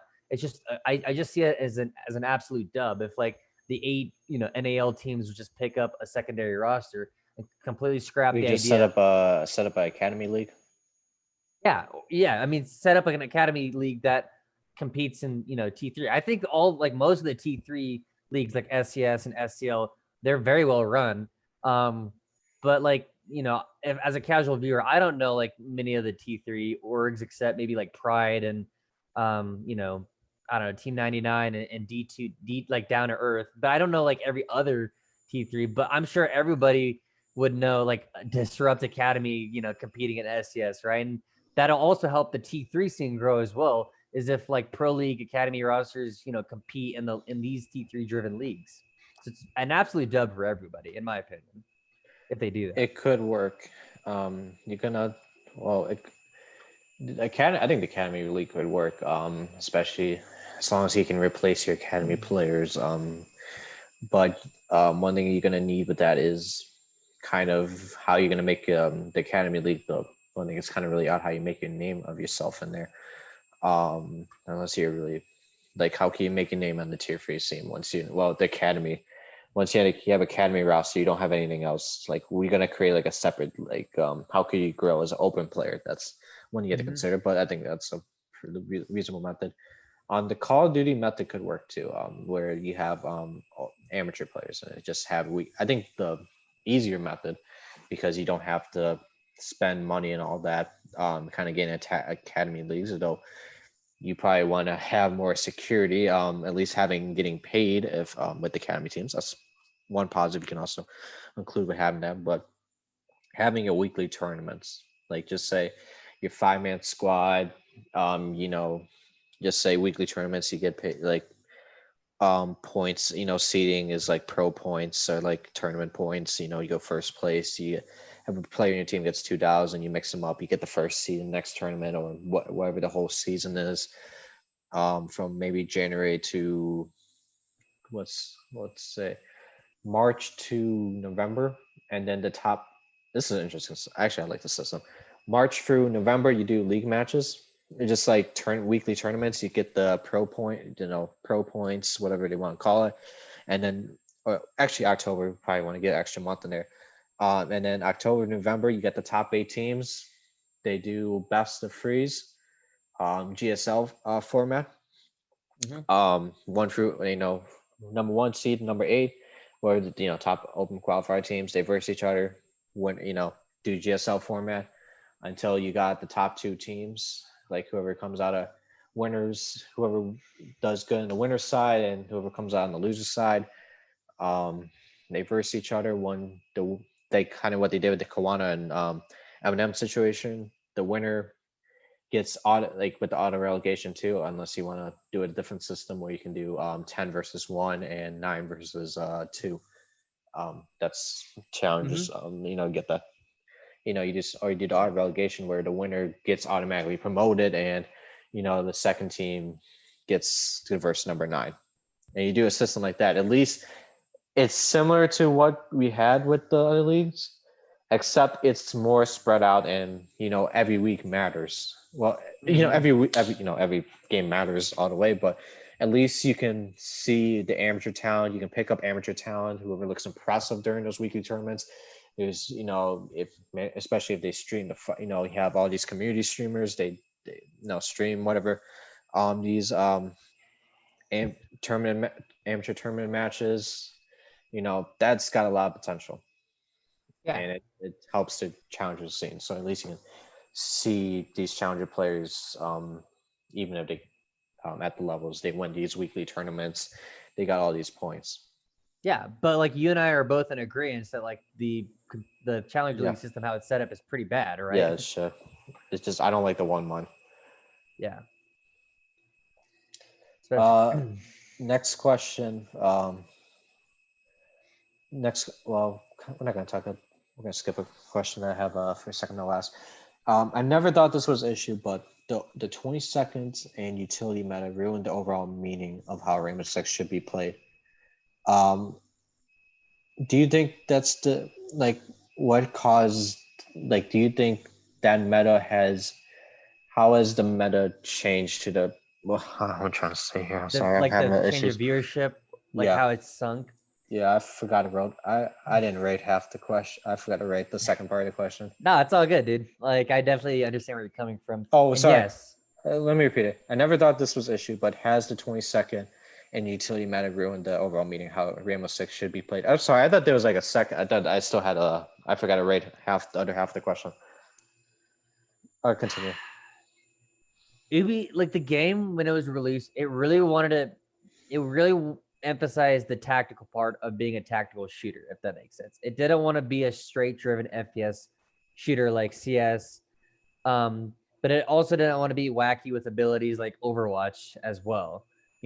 That's why we see hybrid games like Valorant that combines CS and Overwatch with, FPS, but also like, wacky abilities to help out the heroes. The game Siege really wanted to like drive the tactical part of the tactical shooting. And so they really stripped away people's sights. Like everybody, like a lot of people lost their ACOGs, you know because the ACOG is the epiphany of shooting, pretty much. It really helps with shooting is what I'm trying to say. That's why Jaeger lost his ACOG. That's why Ash lost her ACOG. That's why IQ lost her ACOG.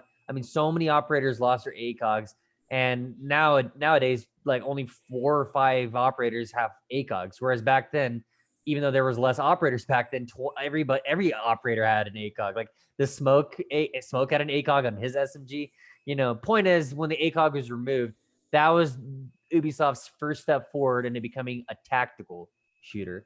And so when they introduced the 20-second meta, it wasn't necessarily that the meta just existed and The it just meta it just developed, not it was not yeah, introduced. it developed. It didn't happen as an introduction. It just slowly morphed into the 20-second meta with the most like recent operators that released that were less FPS driven and more utility driven. Clash, nobody uses Clash for the fucking gun. They use it for the shield and the like delay time. That is utility driven. And that's why she has barbed wire, because it helps her kit and to slowing down, people. And she also has like impacts, create rotates and whatever. But yeah, Ubisoft like I don't know any operator recently that Ubisoft released that wasn't FPS driven like Ash and IQ back in the good old days. Every operator like Maverick, Clash, um, Aruni, Wamai, they all serve a purpose. Maybe not Oryx. He was just like a fun operator, but everybody operator like Malusi, they were introduced for their utility, not the gun. If that makes sense. The last operator that was released for their gun was Maestro with an ACOG, and he was pretty much the last part of the shooting Well, you term still of have to use your tactical utility. shooting. You still have to use a utility with And the the bubbles, laser eyes. right? Yeah, Yeah. exactly. In the laser eyes, but yeah, like I said, the 20-second meta wasn't just introduced, at the beginning of the season. It just happened. It just developed into the 20-second meta, and it crippled the esports scene because pro league teams needed to utilize that meta. Otherwise, they would have been relegated, or they wouldn't have seen LAN success. You besides Liquid beating Penta in season 7, there has been no other Latinum teams that won a major, because they didn't rely on utility. They relied on synergy and rushing, and it didn't work out. Every team needs to utilize the meta given to them, and right now it's the 20-second meta. That's how they see success. So yeah, it's a problem, and it's just too much time wasted. just too much time wasted, and yeah, not fun to watch. I can tell you that much. It's interesting. I don't know. It's just too many steps. I don't know. It's just sometimes they made changes to the Jaeger. They had to make changes to Mai to reduce the amount of disc. Just curious. Do you think with the Jaeger nerf, where you gotta wait 10 seconds before it can reactivate, destroying projectiles again, instead of kind of stopping after just two consecutive, just two projectiles overall? Do you think it's gonna? Do you think Mai is gonna be more used more, or is it still gonna be Jaeger? I think neither of them are going to be used often. I think what's going to end up happening is we're going to be seeing a lot more Aruni, because Aruni is very powerful at wasting utility, because her Aruni gates That's gonna be can't next be destroyed. season. That's gonna be next season. For next season, yeah. Right? What in the future of R6 esports, we're going to see Aruni played a lot more, because her gate can't be destroyed. It can be temporarily destroyed like an ADS, but it can't be permanently destroyed. So we're going to see her used a lot, because you can just flip that switch on and off pretty much as a defender, and that's just it's as good as an ADS, if not better. So we're going to see her play a lot more. But the Jaeger nerf, that was very much needed, and I still see Jaeger played a lot in casual and in ranked, especially in high tier gameplay like myself. Doesn't matter. Gun's still the best, so you can't. They got no one they can beat the Carbine. Yeah, that's. I think I'd see it with my increase, but I don't know. I think Wamai had the benefit of his shield. Now he doesn't have it anymore. It's just I don't think that's gonna help. I think they both can see the same, but we don't know. Next question is before we get to the final one, who would you blame for the problems with R6 esports right now? Ubisoft? Who would you blame currently? Would you blame Ubisoft, Faceit, or back in the day ESL? Or ESL? Although they don't contribute themselves to Rainbow Six anymore. Okay. Something is so I think my Zoom camera is frozen for some reason. That's okay. But let me try to fix it while it's happening. So I think that that Ubi is the central blame for the problems that R6 esports is facing in general. And it's not just NAL is the region that's facing the most problems, but it's other regions also are seeing flaws as well, like APAC with misrepresentation, EU with too many orgs and teams and whatnot, how big their scene is. Ubisoft is to blame, pretty much. There's no secret that hold on. Okay. You kind of ran the Okay, sorry, I'm back again. You're right. I experienced some lag. But Ubisoft is to blame, because at the end of the day, they have a terrible communication problem with their Pro League system. They don't talk to the orgs. Like I said, Meepy literally found out he lost his job through Twitter. He didn't receive any email, no phone call from Ubisoft. He just received the news through Twitter. Ubisoft has one. It's probably the only organization that has the worst communication problem with their esports scene. And if they continue to do so, like I said, only the top 3 teams per region is going to see gameplay and making a profit. Every other team is either going to lose their spot or constantly trade their rosters with other organizations that can buy them out. We've seen that time and time again. With Elevate being bought up by Rise Nation, Mouse Esports Supremacy being bought up by Mouse Esports, then bought out by Secret or something like that.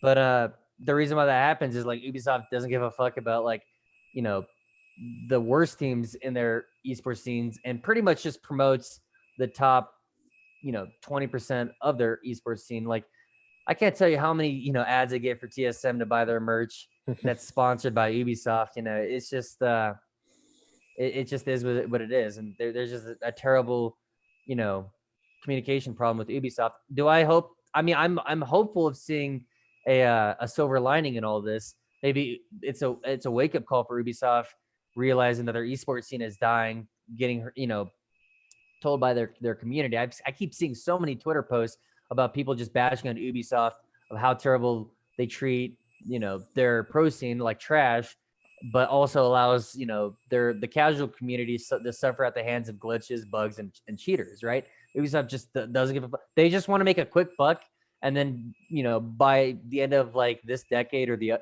next, they're gonna pull out altogether and not fund esports anymore. So, and maybe it might be privately driven, but who knows, But yeah, Just chasing the bag. just chasing the bag. Exactly. Could you put any blame, like Ubisoft? Yeah, I'm gonna go the same thing. Just how shitty their system is, like just kind of their esports system. That's probably what costs everything. Just all the mess, all with communication, all that. I'm probably gonna say the same thing. It's not gonna be any much different than what you said. But would you put any blame? Would you blame anything on Faceit when it became the new provider for? I don't know what the hell they call it. For Rainbow Six Esports Right. or ESL. Both. So ESL had its own problems, but it was not as bad as Faceit. Faceit is not well run. The devs of Faceit, the community leaders of Faceit, they don't know what they're doing, and it's pretty poorly run, especially with the formats that we're seeing. At least with the NAL scene, how terribly it's run. And how boring pretty much it is to watch an actual pro league match. It's just boring, and most of the blame goes on Faceit because of that. But ESL, they ran a really good ship, and they had their own problems, but it's nothing like what we're seeing with Faceit nowadays. It's just grueling, pretty much. That's the best word. It's gritty and it's grueling to watch a Faceit match compared to DSL system worked perfectly, and I don't think I was maybe it helps to have Faceit in there, like just kind of maybe confide something better, but it never it's been disaster ever since. I don't know if you can really, as much as it's their problems, and I got put a little blame on them. It's probably not gonna be that much, but like DSL, the system is consistent. You had no kind of screwed up team, mess ups. Well, it's communication problems. It's not really the best for them. It's you can also have the same issue with CS:GO. This is they kind of control that esports environment, esports game environment, but it's the same thing.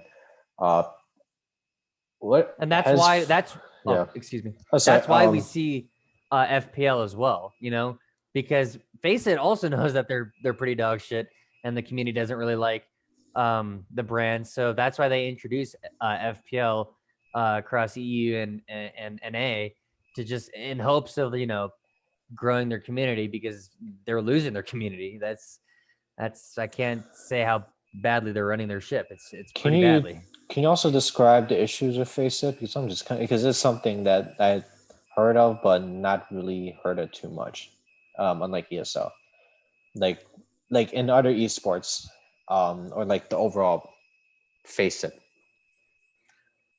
So Faceit, the biggest problem with Faceit is they don't know how to change. ESL, they always saw change, but we see this, like I said, you see the same 4 teams recycled over and over again. That's not Ubisoft deciding that. That's Faceit deciding that. And they don't hear their community out, similar to Ubisoft. and they just allow that kind of gritty, gameplay played over and over again between the same 4 teams across region. That's their biggest problem. I can tell you this, their decisions of like hosting lands wasn't very good. I can tell you this, a lot of Pro League players have complained about the size of, their chairs and the desks. If ESL, they would have like, listened to their players and would have adjusted their chairs and beforehand, right before the match started, and helped out that way. I mean, there was a legendary match. I think it was Evil Geniuses against Penta, map 3, where BC, like, I think his computer died, and ESL literally had a monitor just waiting for him, right? And I think it was like season 3 or 5 or 7, excuse me, season Whatever. 3 or It's one 7. of they played Invitational, so Or that too. But yeah, BC like literally lost his monitor, and ESL was just right there, and ESL cares about their Pro League community, whereas Face It, not necessarily. Like Ubisoft, they just want to make a buck and get out as quick as they can. Another problem with Face It is they often like I said, they misrepresent their pro scene. So you see the same 4 teams played over and over again, and not the bottom 4. Whereas ESL, like, it was obviously different, well, the and systems are GSL, yeah. So I think Face It. I think I heard like Face It's more community based. So like more the casual players get into it, like in the competitive side. Unlike ESL, where I know it's like a really odd system. That's why they introduced Face It, so they include the ranked players getting in. So I think it's what I heard, but I don't know if like I haven't heard a lot of ESL tournaments have dominated more than Face It. I don't know how it's going to be when it comes to LAN, how these organizers do, but we got to see. Because I heard of Face It, but I never really heard about it that much, like and with everything else. Last question I got for you is, how can they fix Rainbow Six Siege to the point where this can become a tier 1 esports title again? Now, this was mentioned in this is the overall game. This does not relate to the esports scene. So that's they I think it was, I don't remember what I think it was a tier list. So it was like a pyramid, tier 1 games, so like League of Legends, Dota, CS:GO. Tier 2, it's whatever tier, like just a tier list of like what games, like you get the gist. And how do we get to, as Rainbow Six, how does it become a tier 1 esport? Right. How does it become a top 3 esport where it can compete with League of Legends? Let's go with let's say top 5. Go with just say how can compete and like replace one of these top 5 games: Valorant, League of Legends, CS:GO, COD. We'll go with Dota. I'm probably missing an esport in there. That's probably more popular, but fuck it. No, it's all good. So like I said, you cannot have a Pro League without a community, right? You cannot have a Pro League match without viewers. And I can tell you this, 10,000 Pro League players do not watch a Pro League match. 10,000 normal casual players of the community watch that Pro League match. And every other game, Riot, Steam, and Valve, they give a shit about the community, right? They'll address every, problem that the community faces with haste, right? Steam reps, you can literally talk to them within, minutes, whereas it takes like a day from a lot of people to talk to like an Ubisoft employee that don't do their jobs very well, extending beyond my point. So to start with your community, fix the bugs, but most importantly, fix the cheater situation. I mean, you probably face a fair amount of cheaters.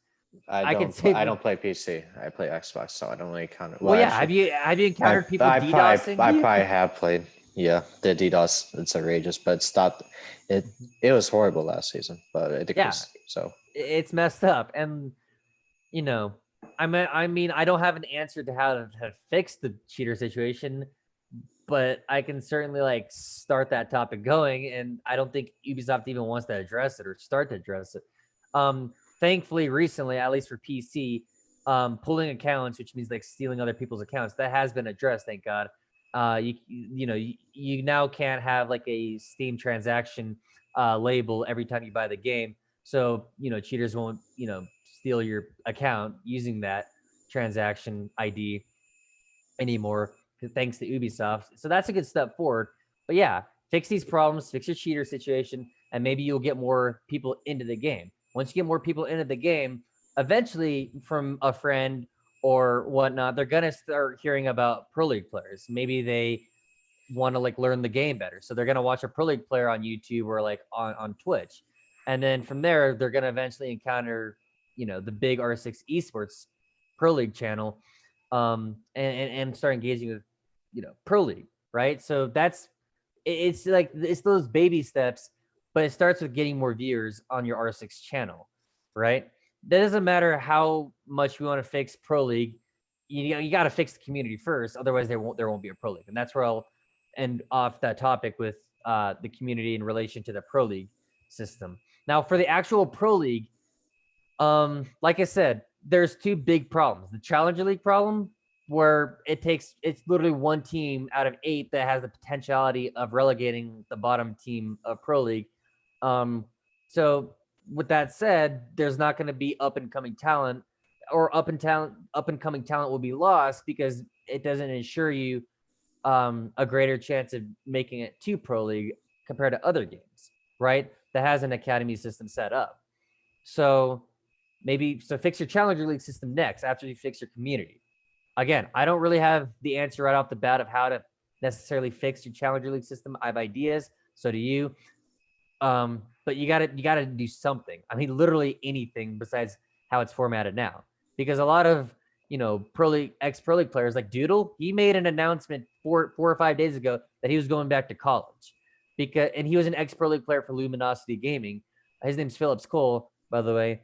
Don't know why I know that, but he's going back to college because he's just tired of scrimming with a Challenger League team. By the way, the Last Dance finished first fucking place in stage 1, and yet 2 of the players, I don't know if it was Young or whatever, but they're just quitting R6 entirely to like pursue actual, or switch to Valorant, which has been the common case for CS:GO players in every other esport possible. They just go to Valorant. Yeah, just fix your fucking Challenger League system, and then we can start talking about Pro League. Now, your biggest Pro League problem with Pro League, excluding the low viewership and the Challenger League system set up under the Pro League system, is representation. That's why a lot of bottom teams, are pulling out, releasing their rosters, or getting bought out by other rosters, is because they're getting misrepresented. And that's where we talked about the BO1 or BO3 formats or the Swiss format across all regions. And, you were thinking that Latinum had the best format. I thought EU had the best format. At the end of the day, we're both right in a way because, we both agree that both formats, at least all teams could fairly play equally. All teams would have, an equal amount of play time. Whereas NA, no, not really. You only see the top 4 teams recycled over and over again, which is just boring to the casual viewer, unless you're an absolute TSM fan and you don't really care who they play as long as they just beat them, But everybody else, they don't really care that much about esports, so they just want to, tune in and watch a game, but they're tired of seeing the same 4. I mean, it's the same thing for any sport. I mean, yeah, watching, the Patriots or watching the Miami Heat or watching the Golden State Warriors, that's cool. But what if you're just watching the Warriors, the Knicks, the Cavaliers, and the Celtics? Only those 4 teams play over and over and over again, despite there being 28 other teams in the NBA. You would get tired and you would just tune to another channel because of that same repetitive nature. The NBA is going to be an odd one because it's going to, you're kind of right. The Knicks, I'm going to be wrong on that one. They suck. Oh, they're pretty ass. Yeah. Continue. But just literally restructure your representation format, and it's a start to helping out your pro league scene not only survive but grow. Like I said, with the other topics like the Challenger League system and the community, I don't necessarily have the answer fixing all of the problems that Pro League is facing, but I have a few ideas. Another idea is, like I mentioned before, hosting online tournaments to keep your bottom teams alive. If they can also compete and earn for their organizations rather than just wait for the next potentiality of competing in a major and then automatically getting, relegated or the bottom Yeah. team ultimately getting relegated. So, yeah. It's got to start the game. I think the game has had so many issues. We talked about utility meta, all these operators coming in. That's got to be bulletproof. Malusi, Maestro cameras, Aruni. It's just they Mhm. make the defense a little bit strong, attack still kind of weak. It's just I don't know. It's not as much. It's not really repetitive because I do enjoy playing ranked matches, but it's something I Mhm. don't. I don't know.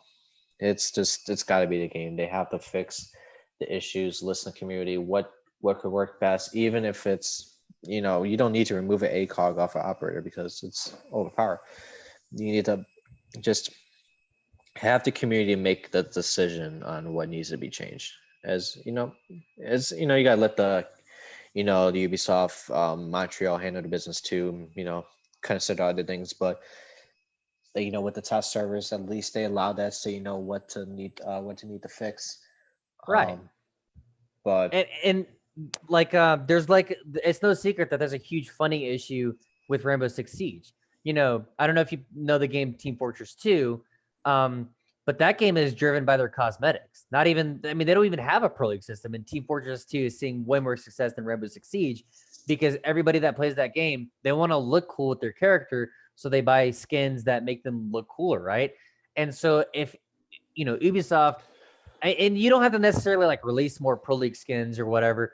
Just release skins in general and have a proportion go back to the Pro League scene, if that makes sense. Just any idea to like increase the oh, funding I got one more for thing. your Pro League teams.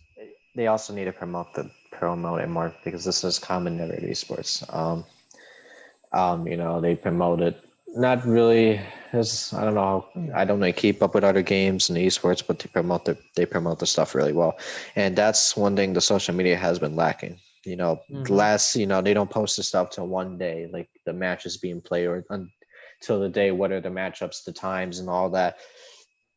They're not active on social media. And everybody's on social media, so you got to keep up with social media. And Yeah. people want to keep up with these matches. There's a reason why a lot of people want to watch R6 Esports. But when you don't know what's going to happen, you don't know what matches are happening, you don't know when day is going to happen. You don't have a schedule. You can't. You got to move team. Communication wise, you got to move teams to Las Vegas. You got to handle all the contracts. Small transfer window. You don't even know when the transfer window's happening.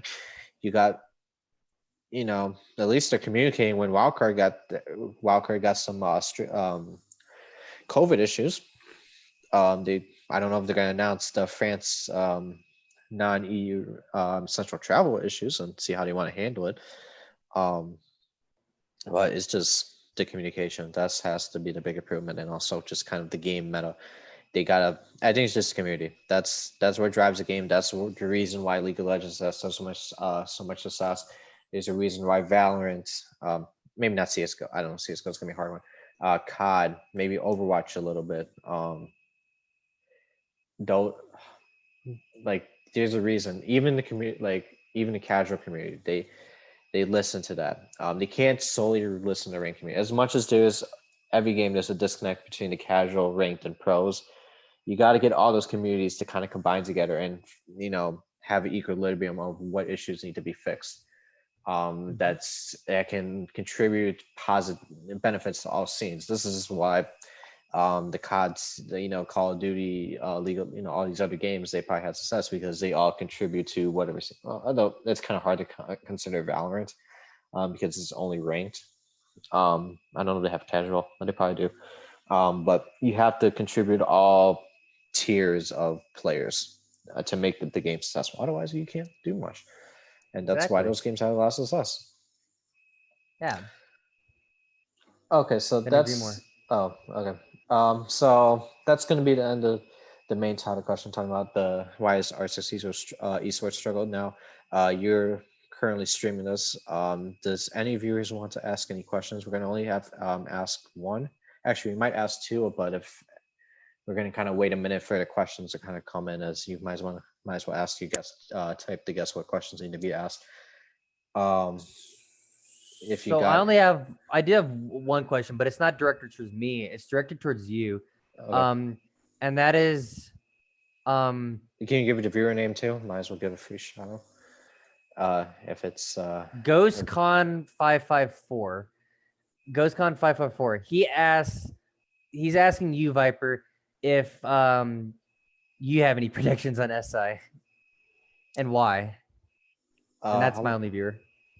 uh I'm like, can you Like describe he's more? basically asking who do you think is gonna just lift the hammer for SI? I said TSM already. That was introduced at the start, but I think we'll go with an alternative one. With Mhm. it, if who I said TSM BDS, but a team that could probably make it a sleeper pick. I think I said it with Drew Spark. I think I changed it. SSG is a good one to have. But one team that could not shock is G2. You think G2? I'm not saying they're gonna. I think they have a potential to win because again, Pengu and Kanto, they won world champs. The org has had, the whole core with Pengu and Kanto, they won. Just well with Pengu, you're gonna win something. They won the EUL, the European League finals, against BDS, um, in a 3-2 fashion. That's a lot of recent success, although it's kind of really hard to count because it happened a couple weeks ago and teams are probably saving strategies and all that, or like not trying to expose too much. Kind of like the TSM situation with the NAL. Yeah, they won the NAL league, but really you're going to expose that much. Like, it's good to win that, but there's a reason why SSG didn't probably do well because you're probably saving a lot of crap. As much as I don't like saying the word saving a lot of crap, for pro, kind of any league, especially in the big tournament coming up, you might as well just say fuck it. We got more strats in the mind, but we don't need to save all Mhm. like 20, 30 strats. Might as well just expose it and just try to alter it or a little bit or make it just hold it down. But I think again G2, it's just the Pengu effect. As He asked two he world asked what champions. what's your sorry, go on. I'm sorry, Yeah, there's a lag. two world championships. So Mhm. that's got to be considered. I think he can get the dare one, but it's hard. Obviously. Yeah. Hmm. What was he asking? He was gonna he asked, like, his follow-up was like, why not NIP as you favored Brazilian in their BO3 format? NAP, I feel like they have the best chance out of the Brazilian, but it's hard to tell. I don't know. They didn't win the November 6th major, or they didn't wait. Yeah. Or they didn't win the Latin finals. As the recent, it's hard to tell, but they have the best success on land because they got second. This is the highest placement by any Latin team. I think they have a great overall composition. They might lack. I don't know if really they have a coach. I'm guessing the manager slash. I don't know what the manager does. Bob. Yeah, he's probably coaching too. So Yeah. I know it's a really odd situation. So I'm probably guessing he's a coach, though he's the manager. Hmm. I think they have great potential. I just can't see them making it on the winner's side. If they were gonna have a chance, they have to come from losers. I think that's um, it's going to be interesting to see how LATAM teams do because you got five Brazilian teams. This is tied. I gotta do my math here. This is I forgot how many teams. It was nine. Well, whatever. 6, I think. It's Well, Latin. no, it's five. Well, you got four Brazilian, and then you got the Furia. Um, it's wait. Oh, you got six. Sorry. Mhm. MIBR phase. Team And One, Liquid, NIP, NIP, and Furia. Oh, wait, oh, Furia. shit, MIB. What? Wait. MIB No. Armada. No, you're right. Phase, You're phase, correct. yeah, phase. Okay, whatever. I got whatever those teams are. Hmm. Um, I think they have the chance to deepest run. I cannot be shocked if we see any other team. And MIBR has had winning the Latin finals. That could be a big help, big boost to kind of start the consistency. You want something recent, so that helps. Though it's been a month ago. I think that's when it been. Hmm. Liquid, you had a lot of success. You won the season seven finals. The roster has changed a little bit, but You had success on land, didn't really work out last year, getting eliminated groups, but again, you can fight for revenge. Um, it's hard to see the other three LAM teams kind of have a chance with FaZe, Furia, and Team One. They're all in the same group. Same thing as Liquid's in that same group. MBR and NIP are together in Group B. But I think NIP has the first chance. I think if I was suspecting it, I didn't really, when I did the show with Drew, I didn't really kind of come up with like the other bracket placings with the playoffs and all that. I said they were going to come out top four in Group B, not first or second. I think they were third. They got the first. I think they could have. I think top four is going to be reasonable. I think you got, TSM, BDS, SSG. They can make a deep run. I said G2 already. No, you don't know what you could expect. G2. Many other surprise teams can make it out, make it far. You can see DZ maybe to get lucky and land for once. You got many other teams who are more motivated to kind of do good. Otherwise, you can expect roster changes. You can see FaZe. Maybe an example: FaZe, Oxygen. DZ. Well, DZ I've already mentioned gonna fight for the top, but again, that could be a team that could make a roster change after the SI if they get a shitty performance, like not top three, not top four, because you got their structured team. Right. So that's where you got to go with it. You just got to perform well. And I think just LAN and NIP has the best chance, and I think it's been consistent throughout the whole year too. Yep. And I don't have any other. None of my viewers have any more questions. They say that you're a great host. Though. 4 of them have actually. Yeah. Actually, I did have a. No, I'm not going to ask a closing topic question because I'm probably not going to. Actually, I did have a closing topic question for you. Out of all the special in-game R6 events, what was the best event they ever brought in? It's out of the box one. As in, like all like my favorite major. Is that what you're asking? No, this is not. No, this is in-game R6. Oh, events. like Halloween game or yeah. Sorry, not the main. Well, by far Halloween, and no one can tell me otherwise. The skins were the best. The hide and seek feature appeal of it. I mean, the Halloween event, like I wish it just lasted year round because it was arguably one of the best events. And don't get me wrong, like the events now, like they're not bad, but they just don't bring as much hype as like that getting chased around with a fucking pickaxe. That was fun. But yeah, and the schools are so cool, You'd have like glowing cosmetics and whatnot. But how about you though? I gotta go with the one with the plane. The plane and the teddy bear one. I forgot what it's called, but it's just so funny to see that.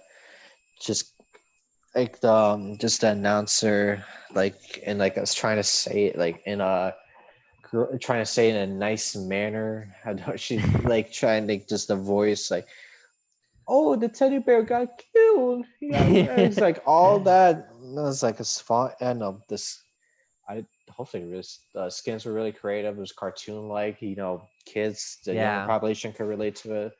It's not really, what happens if your family walks into your, just say your parents walk in your room, you don't, maybe not. And it's like, wow, this game looks pleasant. And then it's like, you go back to rank, it's like all blood and gore, but it didn't have blood. I don't think it had blood and gore. Yeah. So yeah, I think it's the best one. I don't remember the name of the event. The Sugar Rush event was also really nice too. I didn't play that one. Oh wow, you missed out, dude. That was fun. You're like a puppet, and like it was just like a candy world, and yeah, it's fun. Yeah. Anyways, I guess like my finishing thoughts is like you're an excellent host. There is most certainly a problem with the NAL scene. It has to be addressed. It has to start with the community, and then the challenge league system, and finally the actual pro league scene. Yeah. At the end of the day, it comes down to insurance. What is it for the community to insure themselves to have the potential of becoming a pro league player? What motivates them? There's no insurance, at least with the R16 in place. What motivates organizations outside of R6 to make their arrival or entrance into the R6 esports? There's no insurance when they pick up a lower tier roster. It's just all about insurance at the end of the day. What's it in for, players or organizations to make their way in or out of Rainbow Six Siege, right? So, and why?